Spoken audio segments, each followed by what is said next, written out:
வந்தது தெரியும் போவது எங்கே வாசல் நமக்கே தெரியாது.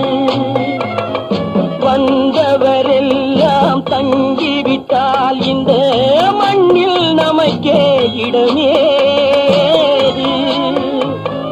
வாழ்க்கை என்பது வியாபாரம், வரும் ஜனனம் என்பது வரவாகும், அதில் மரணம் என்பது செலவாகும்.